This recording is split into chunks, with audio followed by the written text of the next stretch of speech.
Hey everybody, thank you so much for joining. I didn't realize the music would end that abruptly, but that was perfect timing. Thank you so much for joining tonight. So excited to have you all here for the first 100 days Shell's report card. My name is Anais, and I'm really excited to welcome you all tonight on behalf of the Shell Accountability Campaign. Y'all, I think my sound is coming. Is my sound coming through okay? Someone looked worried. Okay, cool. My pronouns are none if you're cis, any if you're trans, and I'm speaking to y'all today from Pittsburgh, Pennsylvania, which is the occupied land of the Osage, Monongahela, Shawnee, and Hopewell peoples. Just a quick image description for me. I am a mixed Asian American femme. I'm wearing a red button-down shirt, dark hair that's pulled up with bangs, and in the background there's like a lot of glowy lights and banners and such. Just other accessibility notes for tonight, the closed captions are available. So if you go to the bottom of your screen and click on that CC button, they will show up. We'll also have image text posted in the chat for 3 or 4 of our images that we're using tonight that we're not going to be talking through. We will have 2 Q&A portions, so please use the Q&A box for any questions you have. And then the chat is also open, so please say hi, let us know how you're doing in the chat as well. We are here tonight to mark 100 days of operations at the Shell's plastic plant in Beaver County. But before we begin, I do want to take a minute and name that there was a petrochemicals disaster that just took place earlier this month, just across the border in East Palestine, Ohio, that also impacted communities even in Beaver County. So we're going to drop a link in the chat to a couple of things. One, there is a petition to support the communities impacted by this derailment. Also, 2 donation links, one for the Clean Air Council Direct Relief Fund and one for GoFundMe for Beaver County residents. So if you can, please support and share those. So for folks who are new tonight, thank you so much for joining. We're really excited to have people not just in Beaver, but again, across the US and I think world here. So I just want to give a quick background, and if you can go to the next slide. Thank you. So tonight we're talking about Shell's plastic plant, which is located in Beaver County, Pennsylvania. So if you see that little red dot, it's on the Ohio River, about 30 miles northwest of Pittsburgh. This is the largest plastic plant in the Northeast United States and Shell's largest petrochemical facility outside the Gulf in the US. Basically, just the quick rundown, this plant is taking ethane from fracked wells across the region, transporting it via pipeline, and then cracking it through a highly polluted process into nurdles, which are what you see, those little white rice lentil looking things, which are the building blocks of single-use plastic products. So tonight we're going to be going over a timeline of Shell's first 100 days of operations and giving them a report card for the 6 items on the to-do list for accountability and transparency. If you haven't seen the to-do list, Jess is going to drop a link in the chat. And then we're also going to have 3 action items for y'all to take throughout tonight to mark this, not celebration, but more auspicious day in Shell's history. So with that, I'm going to pass it over to Andy and get us started on the timeline for tonight. Thanks, Anais. Can everyone hear me okay? I'm having a couple of sound issues. We're good? Awesome. Hi, my name is Andy. I use she, her pronouns, and we're here to talk about this, first 100 days here. I'm with Eyes on Shell, by the way. I should mention that as well. Just kind of go over things. A lot has happened. If you can see what's going on the screen here, we've got a lot of little blue bubbles, which means that there's been a lot of activity at the plant. I look forward to going through that with all of you. So I'm happy to kick it off with what happened on November 15th, if that's cool with you, Anais, and then I'll pop it over to you maybe for the next one. So on November 15th in 2022, Shell announced officially, I guess it was official via Facebook, that they were coming online. And so we had no warning of this as a community besides the Facebook post, but this is what happened. So since November 15th, an incredible amount of activity has happened at the plant. And I think if we go just to the next November 15th, we'll kick it off with the very first of the malfunction that leads to excess emissions. The malfunction report was not submitted until December 16th, and the malfunction resulted in flaring and excess emissions, which is something that I think a lot of us who are living near the plant have grown used to, but this was sort of the first of many. So, Anais, I don't know if you want to kick it over to the 28th of November. We can talk about what happened then. Yeah. And if you just want to click through the next two, we can just hit the 20. Yeah. So like Andy said, the very first day the plant came online, they had a malfunction. And what we see with that is I think that malfunction report wasn't submitted until December 16th. So over a month later. And unfortunately, this is what we're seeing with almost really every malfunction that happens to the plant. It will take place and it's like days or weeks later that the community finds out what happens. So on November 28th and 29th, Shell has another malfunction of the plant, just 13 days after they came online. This malfunction report is not posted on the PADEP website, so the Pennsylvania Department of Environmental Protection website, until December 8th. So again, we're seeing excess emissions from the plant, and this time it resulted in emissions being sent to the high pressure flare, which means the plant was flaring. So Anna, if you can click to the next one. I'll just jump into and add that November 28th flaring event. Oh, sorry, Anais, do you want to go ahead? I just didn't want to lose it. Yeah, go ahead. No, yeah, we got a couple bubbles for the 28th because there's a lot going on. So Shell has a malfunction. They're flaring, but they wait until 10 p.m. at night when, people have put their kids to bed. People are not necessarily waiting on Facebook for a multinational corporation to be making a big announcement. Shell posts at 10 p.m. that there was an issue at the plant. But at this point, community members have already started to report an orange glow. They've already started to reach out. There's already starting to be chatter about what's going on. And Shell had no answers until, again, 10 o'clock. So the third 28 bubble, if Anna, you could go one more. This orange glow from the flaring on the 28th was just really jarring. There are multiple watchdog reports from the glow, and they're sharing footage over social media, and this is visible from over 15 miles away. I think, Andy, you can say, what was the furthest report we got from that night?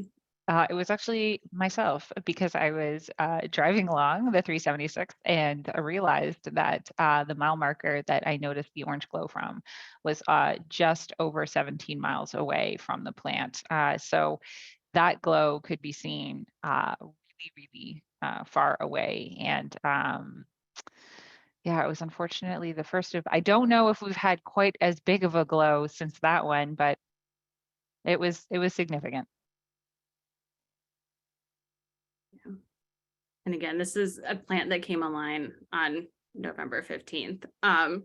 So coming in strong in December, less than a month after the plant came online, Shell receives its first notice of violation since coming online. So Shell received notice of violation before becoming operational. This timeline is only covering what they did since announcing they were online. I want to make sure it's clear. They did a bunch of stuff before they were even operational, but we couldn't fit that all into the timeline. So, and it was already a long timeline as it is. So on December 7th, Shell received its first NOV, and this is for failure to provide asbestos abatement and demolition / renovation notification form within the right time period. So if you're hearing this, you're like, well, it's not like they had a massive flare, but it just shows this, again, pattern of neglect for the community. They can't even do the most basic thing of submitting a form. What does that mean when they're operating this huge toxic plant in a community? So going on the next week, this malfunction report is actually really interesting. This malfunction was a 2-month-long malfunction at the plant. It started in October, or I think, yeah, it started in October, went to December, and then they didn't submit the malfunction report until the next year in January. And so this was for malorder and excess emissions from the wastewater treatment area of the plant. Going on to 14th, Andy, this is a fun one. Do you want to do it? Yeah, so this is December 14th. What are we, just shy of a month officially of operation. And it receives the second notice of violation from the Pennsylvania Department of Environmental Protection. because unfortunately, Shell has exceeded its 12-month rolling VOC emission limits for the month of October. It's important to note this particular exceedance because we're going to see more of them, folks. Stay tuned. So I don't know if we want to continue on to I think 8 days later, right around Christmas, when more fun happened. And by fun, I mean flaring, unfortunately. So this was an event that was widely reported by watchdogs. It was, I don't know if everybody remembers, but it was freezing. It was so, so cold. And so not ideal for our watchdogs to be going out and taking pictures, but some of them were out anyway and braving the weather and taking those photos and letting us know that Shell was flaring for 14 hours overnight. And big thanks to our friends at Create for the breathe cam that allowed us to see this, because it was a long flare and it continued. It not only did it continue throughout the night, but then there was repeated flaring due, unfortunately, to what Shell said was an issue with the low temperature. So this is a malfunction here. The malfunction is due to those cold temperatures, and it included an update that site-wide winterization procedures and techniques are under evaluation for improvements to the unit stability. So what was interesting to us here is that they knew that this was a region that would be cold. This is not new to anyone who's lived in this part of the country, that it would be chilly here, but yet this happened. So maybe Anais, I can kick it over to you for what happens just a little bit later in the beginning of January. Yeah, they do have, and if you just want to click quickly on the next one, on the 24th. So there was a malfunction that was the 21st to the 28th of December, and then there was also another one on December 24th. Again, due to the extreme cold weather event. And for folks who were in Pennsylvania at the time, it was definitely chilly, but Shell knew coming in that they were building in Pennsylvania. They were not building in a place that did not have cold temperatures. So this malfunction on the 24th actually resulted in a pause in operations that lasted about 2 weeks while critical repairs were made on the equipment. So it just, again, shows this kind of sloppy, not really thinking about the full context of where they're building coming into Pennsylvania. But yes, then come into 2023, and if you could go on to the 6th. I can, quickly to close out, if you want to click on the 6th, I can just explain. At the end of 2022, Shell was supposed to provide an exterior lighting study to Potter Township by the end of 2022. They did not do it by the end of last year. They, in fact, still have not done it, despite lighting complaints being one of the largest things watchdogs are talking about, because the plant is just so bright.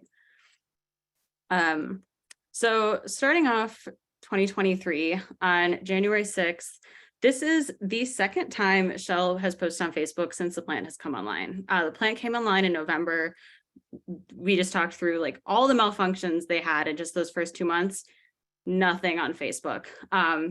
Shell starts off 2023 with a message that a lot of people found offensive, which was, "We sincerely hope you, your friends and family, your loved ones had a wonderful holiday season," from the company that flared 14 hours over that holiday season.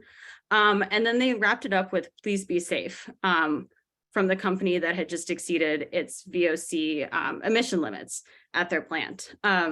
So this message was to let the community know that flaring would be taking place. And this is a huge win for watchdogs, because this is the first time that Shell let the community know in advance that something would be happening. Watchdogs, from the flaring that happened on the 28th to the flaring over Christmas, there was this huge outrage that if Shell knew it was going to be doing these things, the least they could do is just tell people in advance, not freak them out. So this is a direct result of watchdog pressure and folks really calling on Shell to do a better job, and them, having to listen to the community they built in. I don't know, Andy, if you want to add anything there. Again, the flaring, it became something that watchdogs were starting to how often can we expect this? What does this mean? What are the concerns that we should have? Yeah, I mean, it's a win in the sense that they let us know. But they'd been doing this. I mean, we are only going back to November. They'd been flaring since September. So this is the first time that we were notified as a community that they would be flaring. Yeah. And then we have a couple more, I think one more bubble on the 6th, Anna, if you want to go to that one. So as Shell said, they did flare. And the orange glow from that flare lasted from 11 p.m. on the 6th till at least 7:30 the next day, because that's when the sun came up and it stopped. Yeah, So I could again, see it from my patio. yeah, like, so it's important that they let the community know, but really that Facebook post did nothing to actually lessen the impact on people. Like, it was still a bright glow overnight. Anna, could you go to the next one? Thanks. Andy, do you want to talk about this one? I sure do.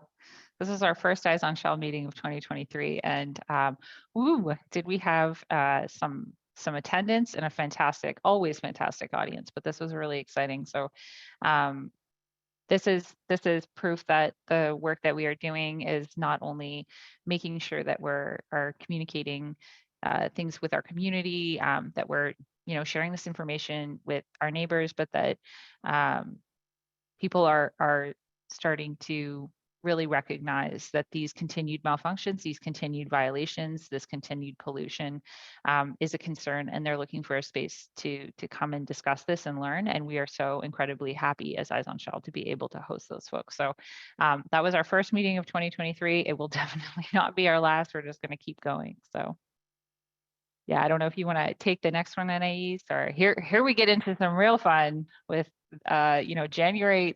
Remember, folks, we're February 23rd.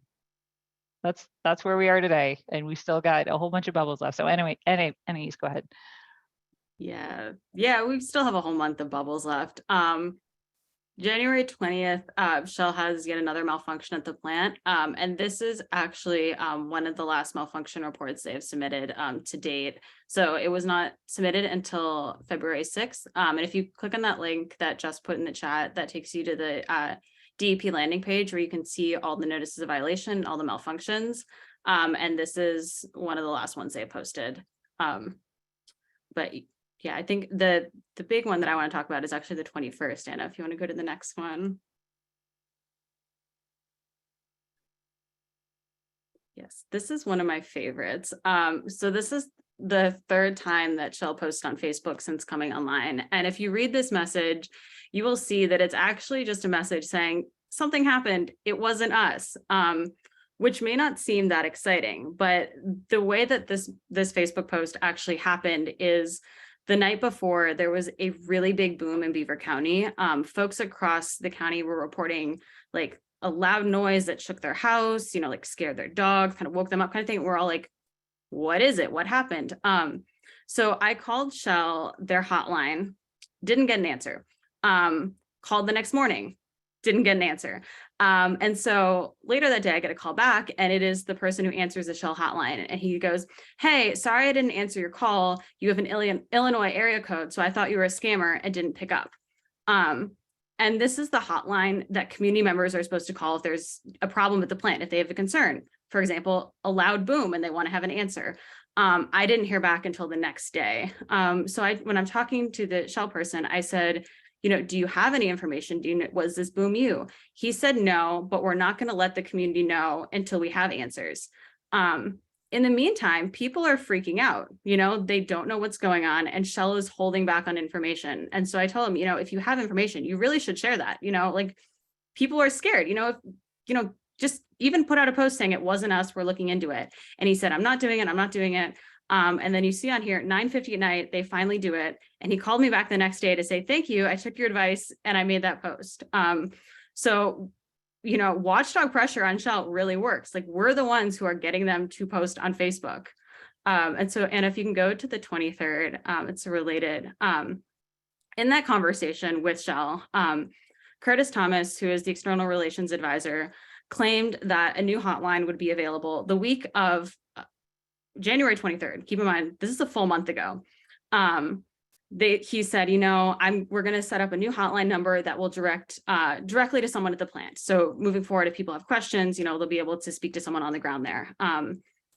Yeah, just hold this date in mind because this hotline comes up again. So moving on to February. Andy, do you want to talk about this one? Oh, it's a big deal. It's a big, exciting deal.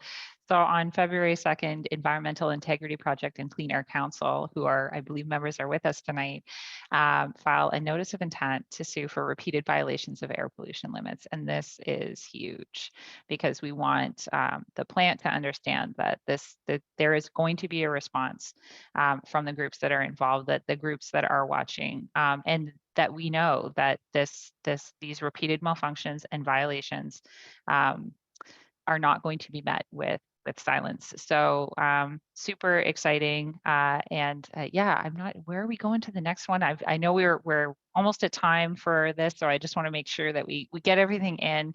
Oh yes, the mega flare. How could anyone have even forgotten? This is 10 days ago, guys.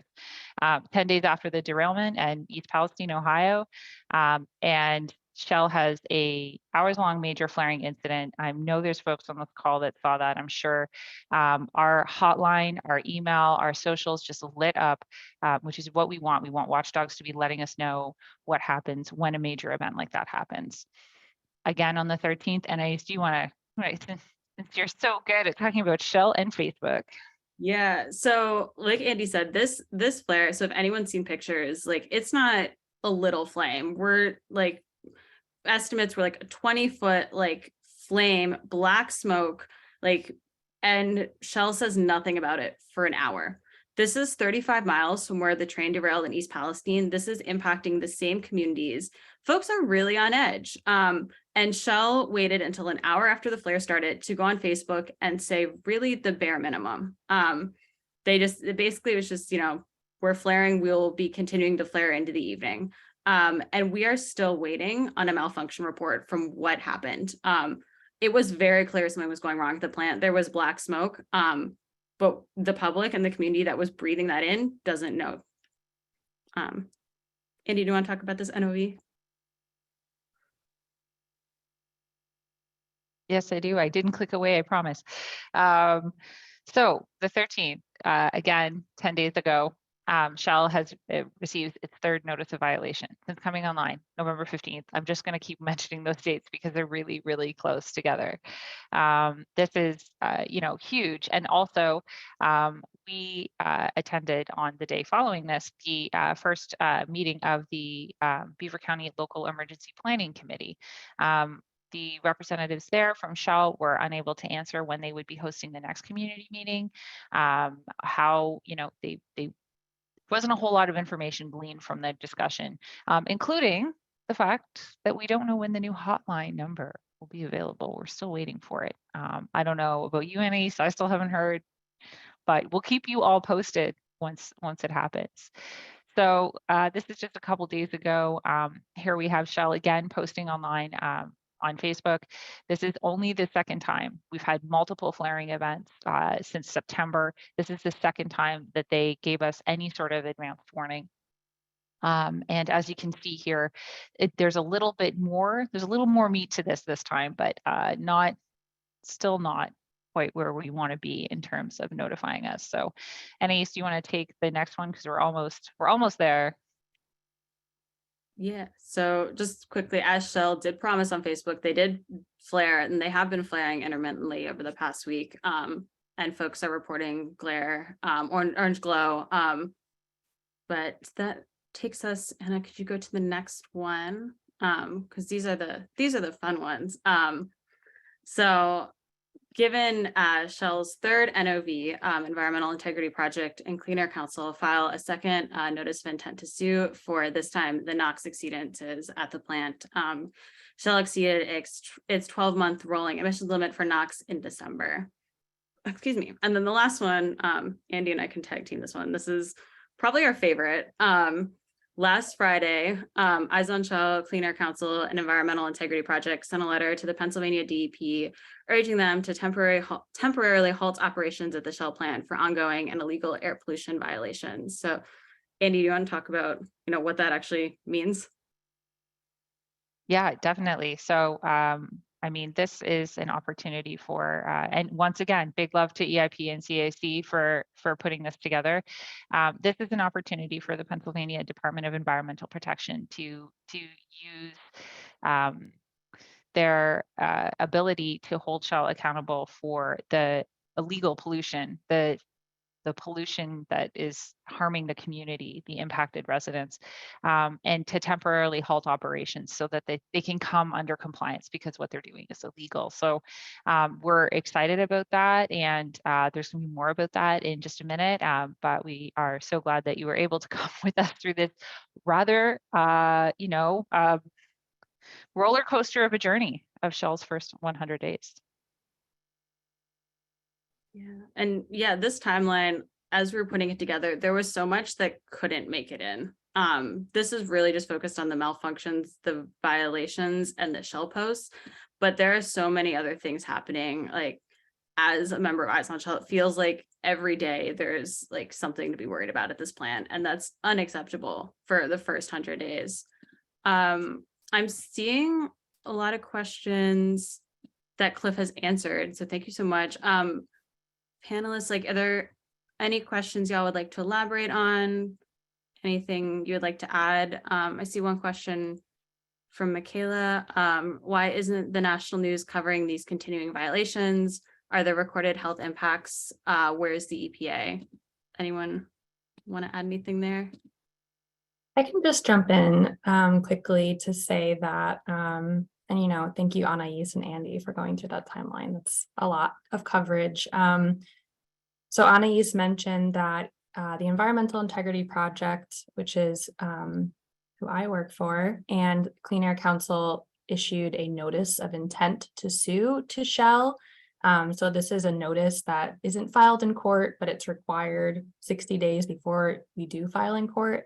And that was also sent to EPA and DEP and other government authorities. So they are, they have received that, and we received their receipt of them receiving that. So they are on notice of this. And we are hoping to be able, have an opportunity to engage with DEP about this. So that's all I'll say.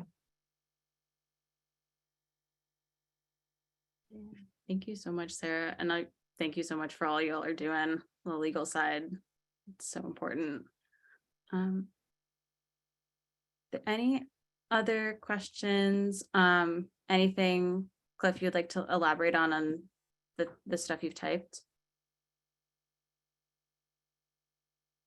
Not unless they have any further questions. Yeah, two questions. I don't know if we'll be able to answer the first one, but can see. Question: what are the chemicals being released when they do a flare?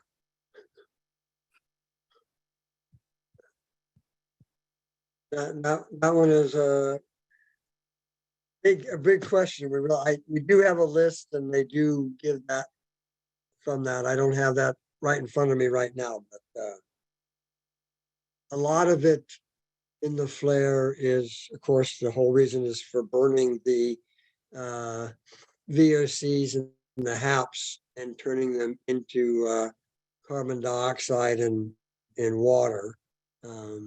But when they're not properly adjusted, then, and therefore that's what results in the incomplete combustion that you get in the black smoke and the soot and the particles and all the other materials.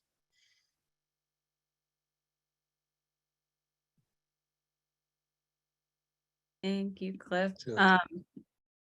And just a quick shout out, if you go on the BCMAC website, Cliff has a blog where he talks more about these things. I'm seeing more questions come in. We do have a second Q&A section, so I'm going to wait till that one just so we can keep moving. And if any of the panelists y'all would like to just like type answers also, that would be great. But this takes us to our first action item of tonight, which is super exciting. So pass it over to Andy to explain it.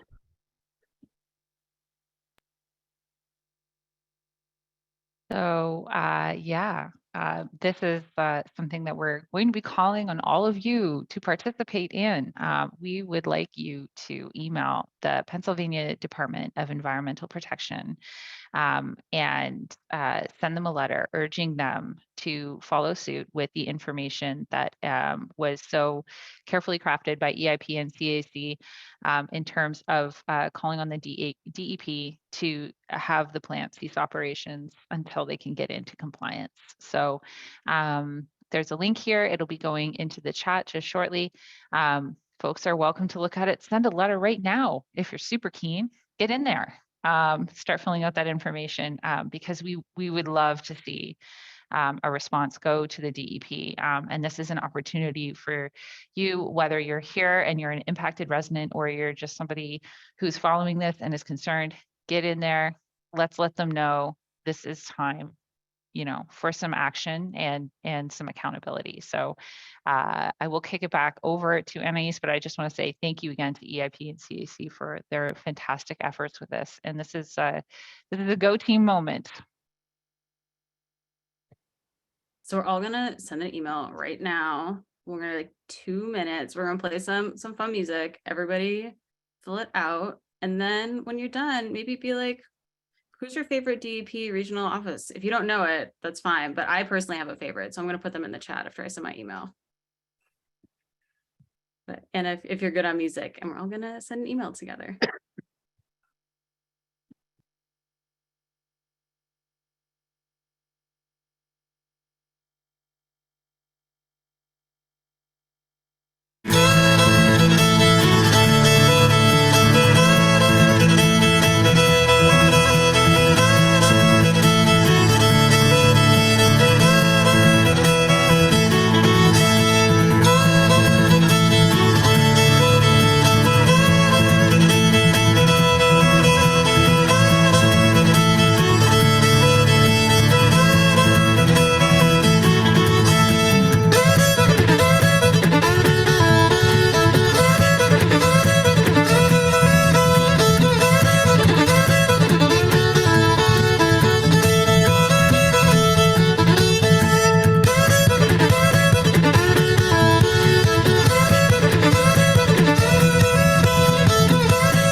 All right, I hope that was enough time. I know I just type super fast. So if you didn't get it quite done, keep that tab open. Please keep sending those emails. And so with that, I'm going to pass it over to the second half of our program tonight, which is going through Shell's report card. So passing over to our favorite team of teachers and people who know a lot of stuff, Rachel. Okay, hi everybody, I'm Rachel. I'm a field coordinator for Moms Clean Air Force, which is an organization committed to protecting children's health from the impacts of climate change and pollution specifically. I'm a Beaver County resident and I live about 8 miles from Shell's ethane cracker plant, AKA the plastic factory. And I'm also a former elementary school teacher and I've given Shell some grades. We came up with this report card as a way to continue to monitor Shell's progress and hold them accountable. It's based on the to-do list, which was mentioned during the timeline. That included asks that you would expect a good neighbor would do. And Shell has said that they would like to be a good neighbor. They haven't adequately responded to this to-do list, however. So let's see, are we getting the report card up? I'm not seeing it.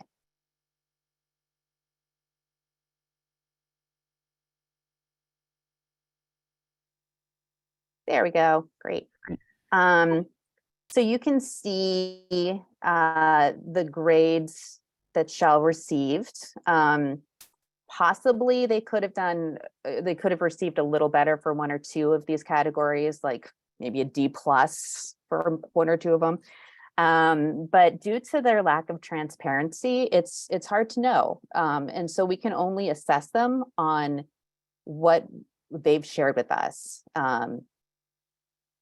So we're going to go through some subcategories, and we put in some comments and some more grades for them. The first is the category of ensuring the community is prepared for emergencies. So first subcategory there you see is share emergency response plans with residents. Well, they definitely need improvement in this area. People don't know if they have an adequate emergency response plan, and that's causing anxiety. So if Shell would directly share some information about their plans, that would help. The next one is train residents on understanding fence line monitoring data. It should be made available to people in a format that's easy to understand, and they should provide training so that people know how to interpret this. They're providing information, they are required to provide this information about the pollutants at their fence line, but they're not making it so that it's easy for people to interpret this. And so it's basically a hollow act. So they need to do better there.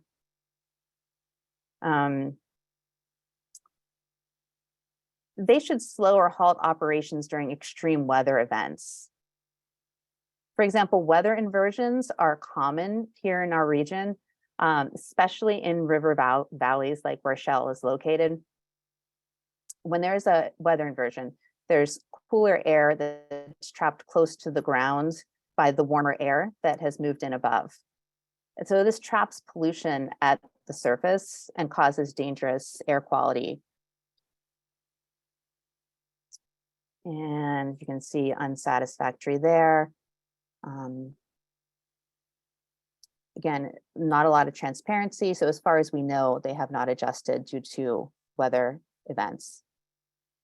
So we'll watch, and it'll be important for them to let us know if they're doing that.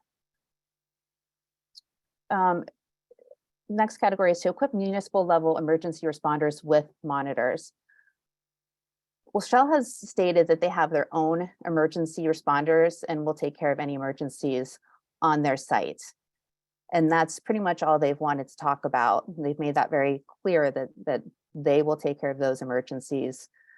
But what if there is a need for emergency responders outside of their facility due to an accident at their facilities?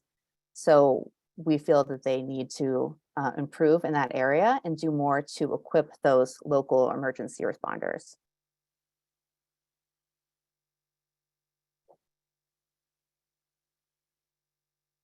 Okay, the next category. In this category, oh, and I'm going to actually pass this on. Jess is going to be taking this category, so I will pass it over to her. Hi, everyone. I'm Jess with Three Rivers Waterkeeper. Many of you may know that we monitor and patrol the rivers in this region, with the Shell plant being a part of that.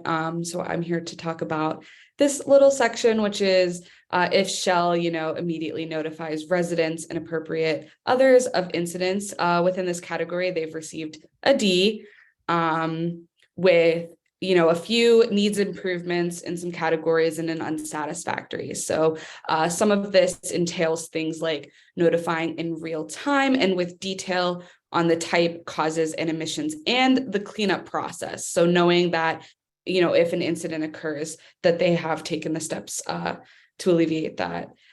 So we've given them a needs improvement in that little section. It's important that they're giving real-time information on the incidents that occur, especially within Pennsylvania. We have a right to clean air and clean water. And so any violation of that right should be noted. For example, Shell had a spill out of their outfall into the river. There was some foam. We've, have looked into that, but they weren't very forthcoming. until we submitted right to know requests.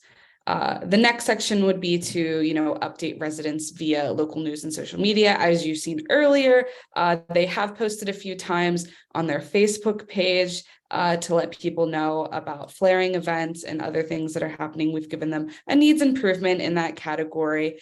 They've shown some improvement in that they've seen to start taking a little bit of an initiative to post, but it really may have been the cause of the watchdogs really pushing for that.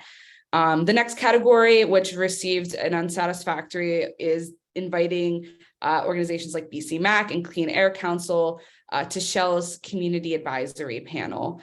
There's been no improvement in this area.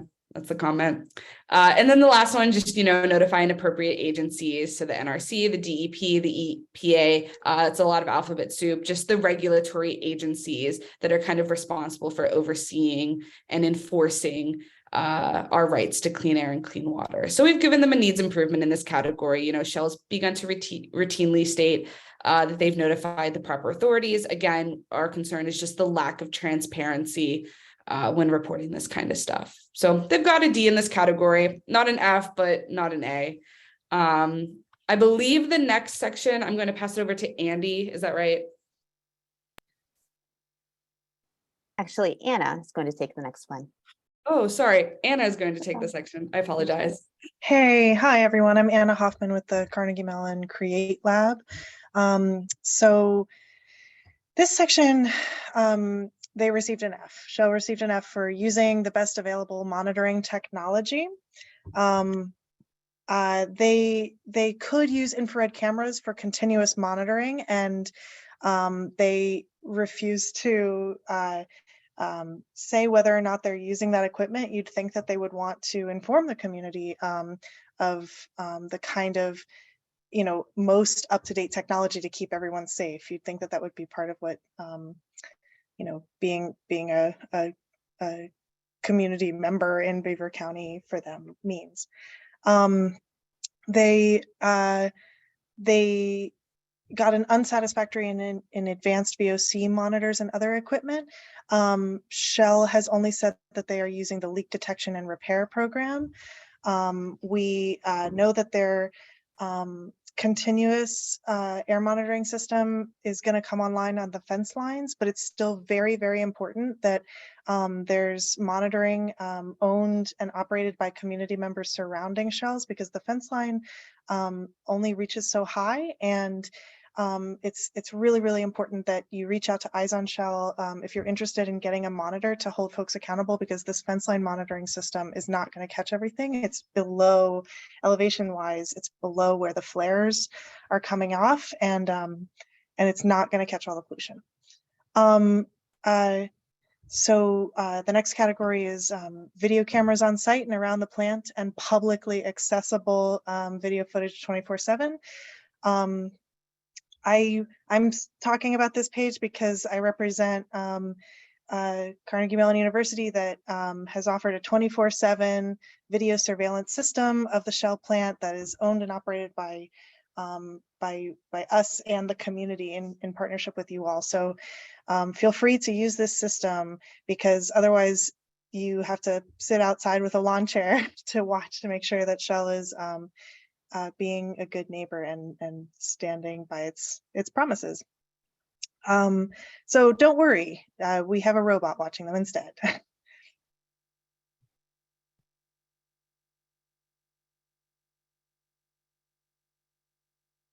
Okay, thank you. The next one is Respect or Share Night Sky. They did very poorly in this one for reducing overnight lighting. Totally unsatisfactory. They haven't made any adjustments for nearby residents.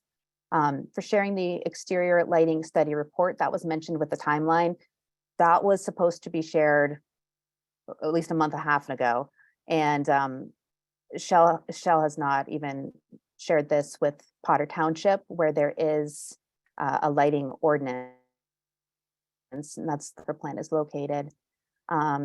Residents who are close to the plant, they have complained about the amount of bright light shining into their homes at night. So you can imagine it's pretty awful for them. And then providing shielding, filtering, energy conserving technology any of these technologies, per the International Dark Sky Association, technologies that are available to reduce light pollution. As far as we can tell, Shell's not made any improvements at the plant in order to reduce their contribution to light pollution. So you can judge for yourself how sincere they are about being a good neighbor in this area.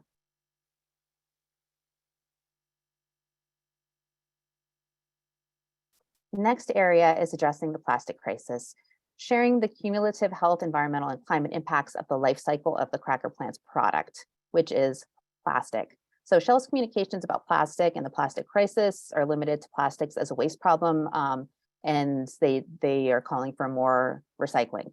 So there's no mention of the hundreds of new fracked wells and all of the infrastructure that goes along with that, with pipelines and so on, that are needed each year for the ethane to make their plastic, or the fact that they are making single-use plastics, which will actually mainly be incinerated.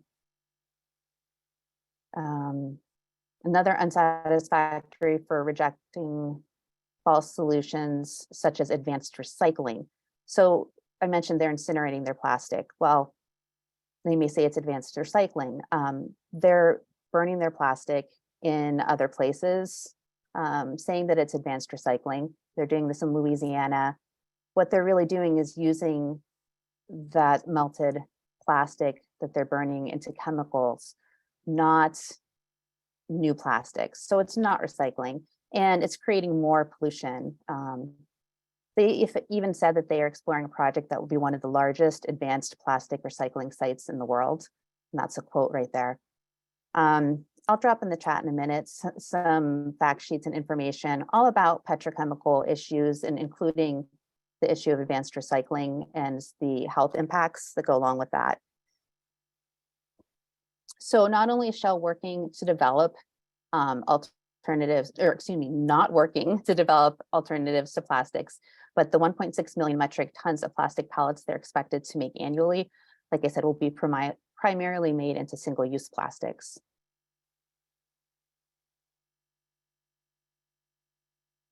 And then this part of the report card is going to be covered by Andy.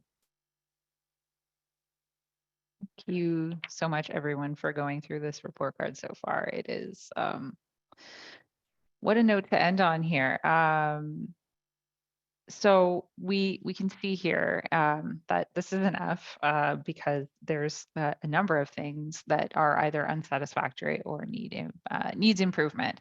So we know that that Shell has not made adequate progress on reducing greenhouse gas emissions, which should be a priority. We understand that they haven't invested in nature-based projects, but this is the priority, is reducing those greenhouse gas emissions. So that definitely needs improvement. You know, the renewable energy and the false solutions I do want to touch on. You know, their own projects are continuing to be reliant on fossil fuels, and they are working with United States Steel and Equinor to waste more taxpayer money on false solutions, such as blue hydrogen and carbon capture. And I just want to highlight the wasting of the taxpayer money. They've already received $1.6 billion for this plant here from the state in Monaca. And so we know how Shell operates, that it is so detrimental for so many communities, especially low income areas and BIPOC communities. And we don't, this is, I don't know if there's another word for unsatisfactory. I probably won't say it here on this call, but we know what they're up to. And we hope that all of you have gleaned some insight as to why they've received the grades on this report card, because it really is disappointing to see this. So anyways, I'll take it back over to you. It's with so many things with Shell, like I always know it's bad, and then we lay it out like this and I'm like, oh my goodness, it's so much worse than I thought it was. So thank you all so much for going through that. If it's all right, I'm gonna do a quick agenda swap and just have us do our action item and give panelists a minute to look through the Q&A because I know we're coming up on an hour, so I want to see if there's any questions we want to answer. But in the meantime, as panelists do that, Anna, could you pop up the action item? Yes. Thank you.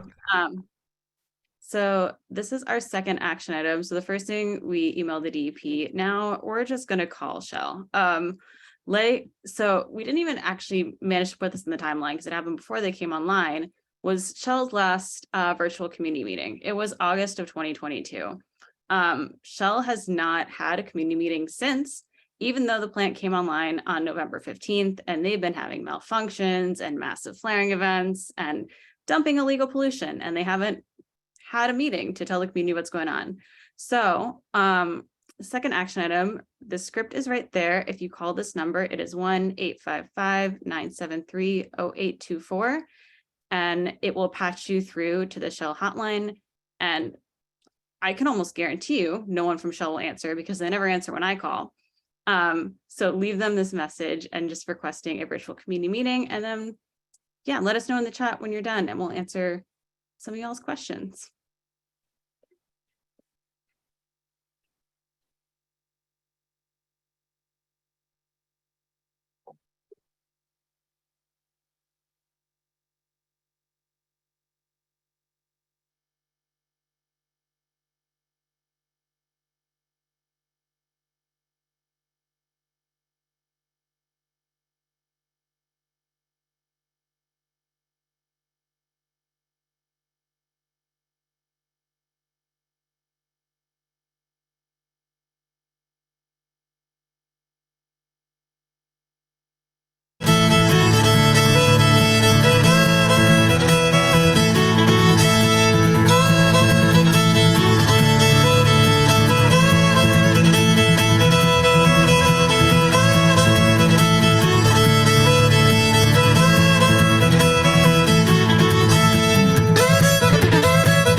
I don't know if it was just me, that number didn't work. Someone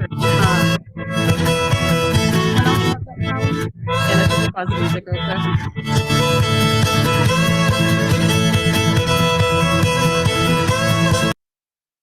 Yeah, if the number did not work for y'all, here is just the direct Shell hotline.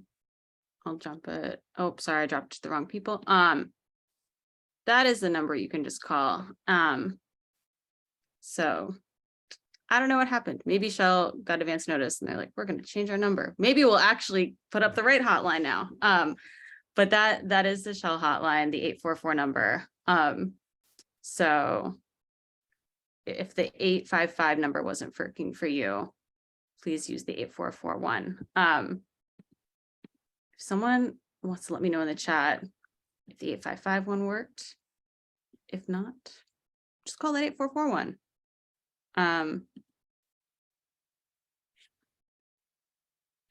Not seeing any other way. And I did get a Curtis voicemail, just so you know, when I called that number. It said, hi, I'm Curtis, and I'm not here to take your call right now. So I left a message. Oh, okay. Well, maybe it's just me, which would be unfortunate. Okay. It worked for me. It worked for me. Okay. No, I'm okay. I'm glad it's working for y'all. Okay. Y'all keep calling that 8595 number. Okay. Perfect. Great. Sorry for that. Amazing. Okay. With that, we're just gonna come back to hope if y'all didn't have time to make a call, or if I accidentally freaked y'all out with the number doesn't work, please keep making those calls. But I'm gonna just bring us back to Q&A, just so we can, amazing. I love these messages coming in. Curtis was messaged. Good. Lot of questions in the Q&A. I think all the panelists, y'all can see them. Is there anyone that y'all would like to speak to? I see a lot of folks like typing out messages as well. If there's anything, just come off mute, say what question you're answering. I can talk a little about the health impacts.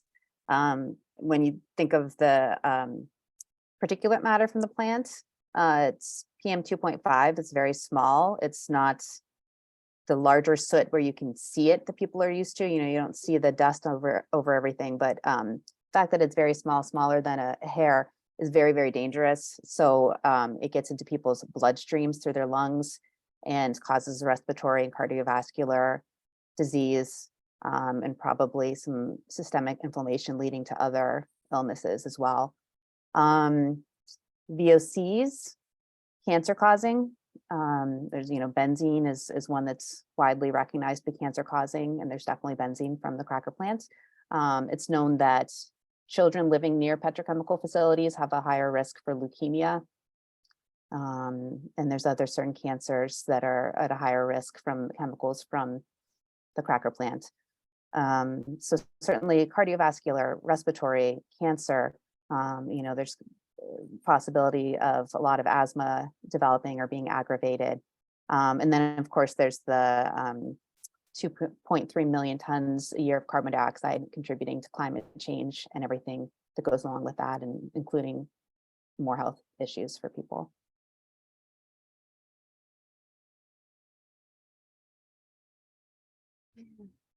Thanks for laying that out, Rachel. Any other questions in the Q&A that folks would like to answer live?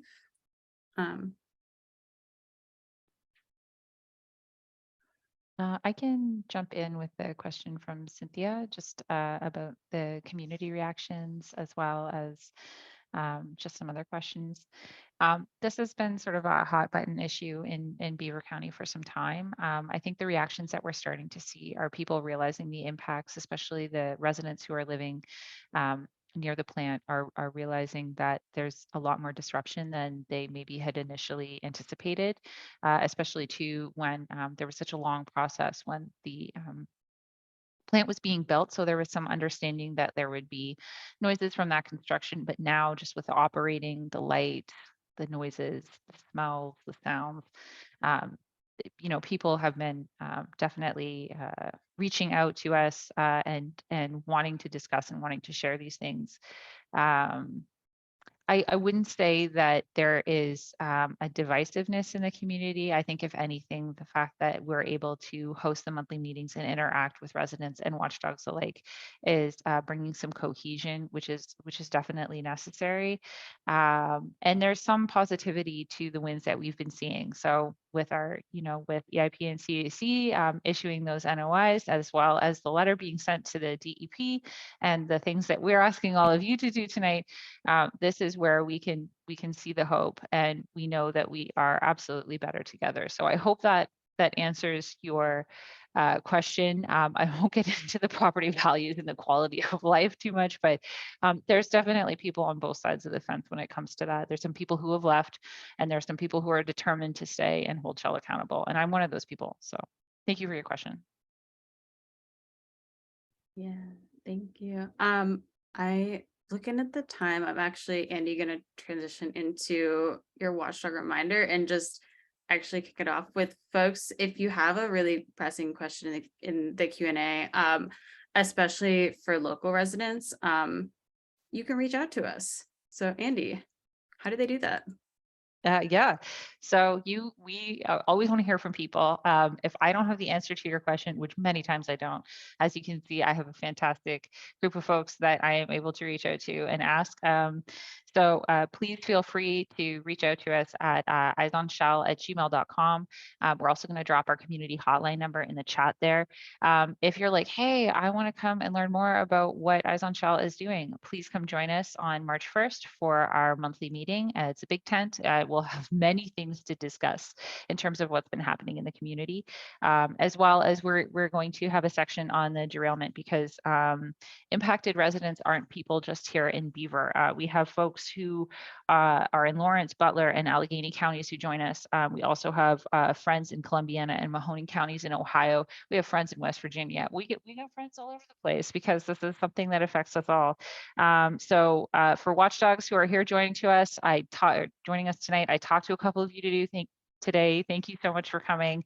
I know things have been so busy and crazy. So if people are like, hey, Andy, I sent you a report, I didn't hear confirmation, I'm going to get back to you all. And we love to hear from you.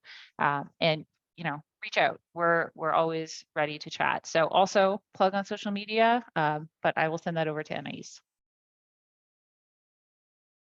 Yeah, thank you for the watchdog reminder. We love our watchdogs, and got to meet some of y'all today, distributing stuff to folks impacted by the derailment. It is so nice to meet folks. Really excited to keep building and, holding Shell accountable with y'all. So just our last action item.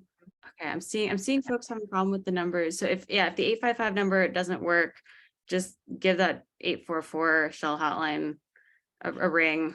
If you get through Curtis, that's a blessing. You can still just read in the script, but most likely you'll be getting the voicemail. So our final action item tonight is, please just share the action items that y'all took tonight. There are 2 tweets that will be posted in the chat. If you want to just retweet our social media, you can either share the DEP link or the call link. And we also are going to share a Google Doc if you want to copy and paste it and make your own Facebook, Instagram, Twitter, etc. If you want to make your own TikTok, please do. Just get the word out there. Make sure your friends are also taking action to hold Shell accountable. But it's been wonderful to spend this 100th day of Shell's operations with y'all. I know the timeline and the report card, it's overwhelming, it's terrifying, especially for folks, in Beaver County and southwestern Pennsylvania. Like, this is not just, these are not just numbers. Like, when we talk about the orange glow, like, people are living out there. When we talk about pollution, people can smell that in the air. And so we really appreciate folks from Pennsylvania, across the US, across the world, who are joining and holding Shell accountable. We do this because our communities are really important. And it's just because the plan is online doesn't mean we're going to give up on Beaver County. Doesn't mean we're going to give up on southwestern Pennsylvania. We all deserve a safe place to live. We all deserve clean air and water, and we deserve to know that we're safe in our homes. So we're going to keep holding Shell accountable. These are the first 100 days. We're looking forward to holding them accountable for the next 100. And hopefully we will have less to put on a timeline when we see y'all next time. So if you have any questions, if you want to get in touch, give us a call, email, reach out on social media, and we'll talk to y'all soon. Have a good night.